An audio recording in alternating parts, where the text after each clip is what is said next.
Hello and welcome to the second episode of my Learning to Animate series.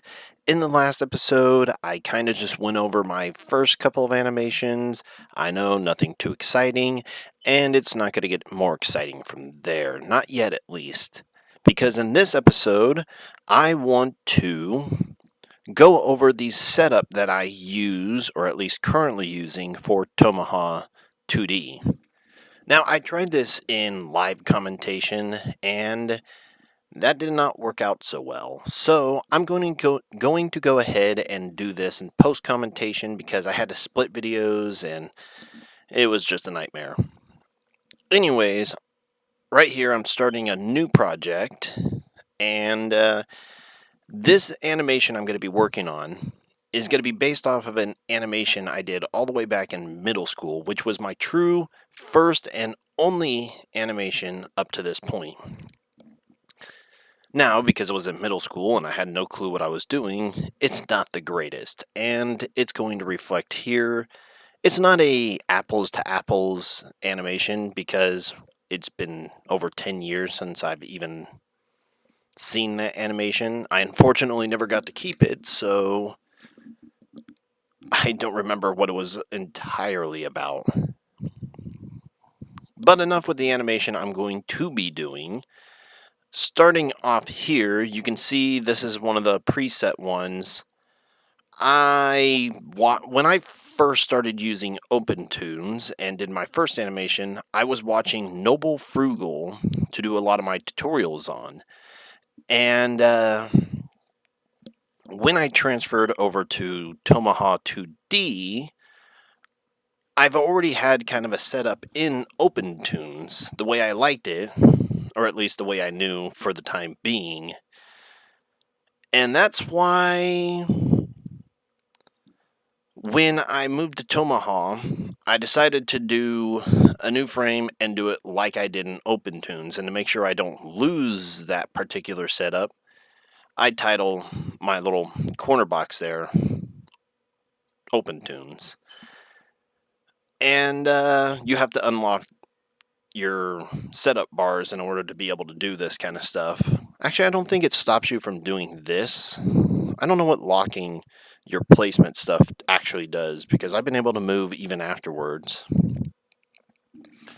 I'm kind of going through here. I'm looking at a very tiny screen to see what I'm actually doing here.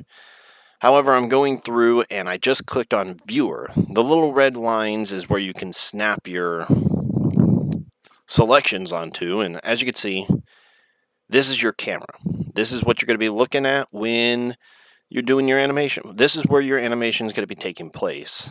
You can draw outside the boundaries. I'm not to that point yet, so I won't be doing that.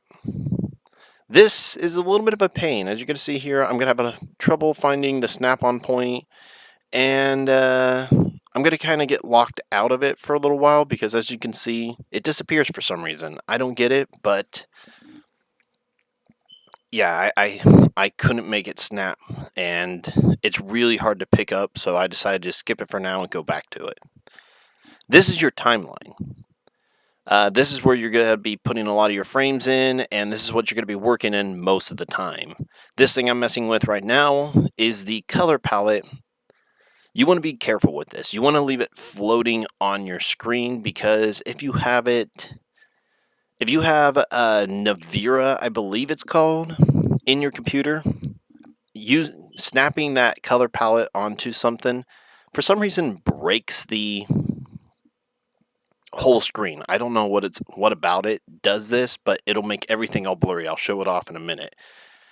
That one thing I just added, as you can see, as I'm messing around with the first color palette, the color inside the second color palette, which is what they're both called, also changes. That's your color selection. So if you use a color, that's where that color gets saved. And you can mess around with that color, and it'll mess around with your animation as you're working with that in particular. I'll get more into it later because it was kind of tricky for me to figure out at first. Basically, if you want a new color in your animation, you have to add a new color and then start from the pitch black and move it to whatever color you're looking for. As you can see, I'm messing with the toolbar once again, and I was able to successfully snap it next to my color palette. So these are just your tools. I'm clicking on different ones. You have color pickers, and you have color pickers, you have paintbrushes, you have different drawing tools and line tools and tools in general that'll just help you throughout your animation. I need to go look stuff up on that because I don't know how to use a majority of it. As you're about to see right here, if you snap this color palette into place, it may not look weird, but it's not supposed to look like that. I kind of get myself a little lost right here, and I've crashed my computer messing around with that stuff, so I don't mess around with it. That was actually not wrong.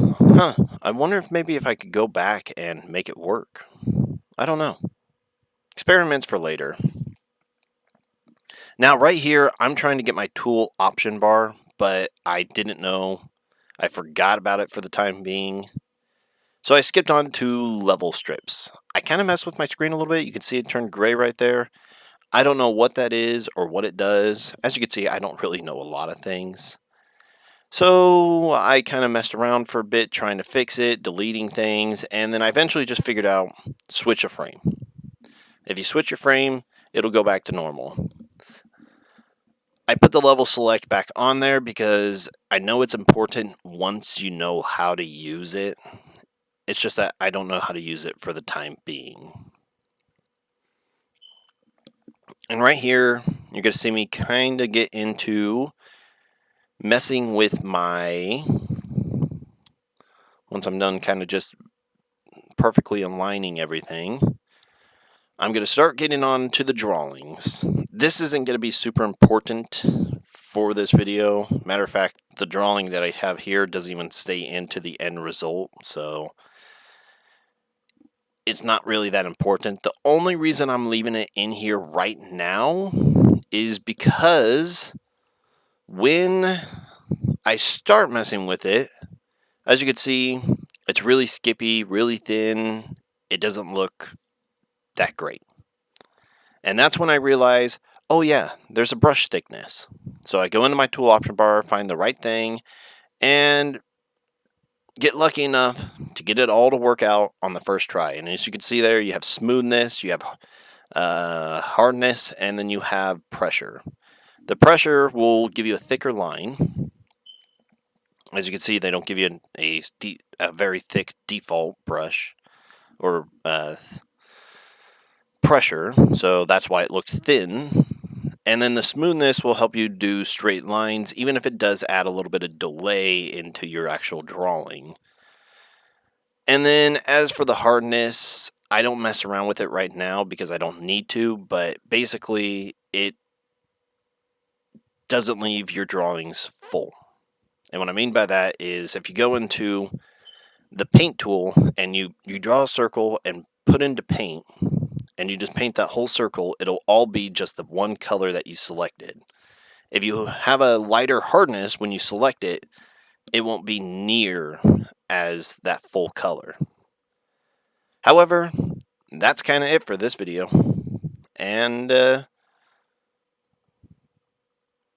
the next episode, I'm going to go ahead and get started on my actual animation. See you guys then.